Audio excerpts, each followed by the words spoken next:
સુરત શહેરના રાંદેર ઝોન વિસ્તારમાં આજ રોજ સવારે એક હચમચાવી દેતી ઘટના બનવા પામી હતી. તો જહાંગીરબાદ વિસ્તારમાં આવેલી હાઈરાઇઝ બિલ્ડિંગના 10મા માળેથી નીચે પટકાયેલા એક આધેડ 8મા માળની બારીની જાળી અને છજ્જા વચ્ચે ફસાઈ ગયા હતા. તો મોતની જિંદગી વચ્ચે 1 કલાક સુધી ઝૂલી રહેલ આ વ્યક્તિને બચાવવા માટે ફાયર બ્રિગેડની ટીમે જે દિલ ધડક રેસ્ક્યુ ઓપરેશન હાથ ધર્યું હતું એ જોઈ લોકોના શ્વાસ અદ્ધર થઈ ગયા હતા.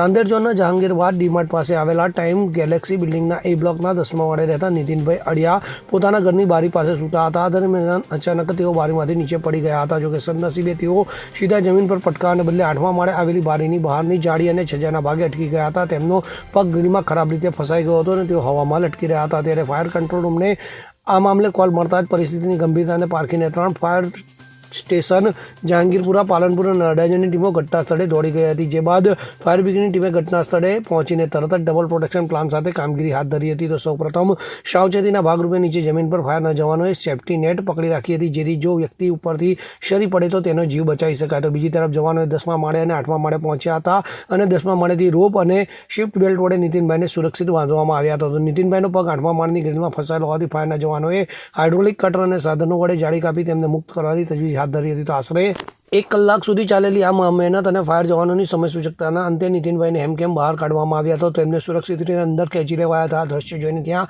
હાજર લોકોએ હાશકારો અનુભવ્યો હતો. તો રેસ્ક્યુ બાદ તરત જ તેમને 108 એમ્બ્યુલન્સ મારફત નજીકની ગુરુકુળ હોસ્પિટલ ખાતે સારવાર માટે ખસેડવામાં આવ્યા હતા. તો ઉલ્લેખનીય છે કે ફાયર વિભાગની તત્વિત કામગીરીને કારણે એક માનવ જિંદગી બચી જવા પામી હતી.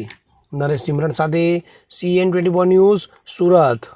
હવે જુઓ દેશ દુનિયાની તમામ ખબરો તમારી આંગળીના ટેરવે. ઉઠાવો મોબાઈલ અને Google Play Store પરથી ડાઉનલોડ કરો અમારી CN24 ન્યૂઝ મોબાઈલ એપ.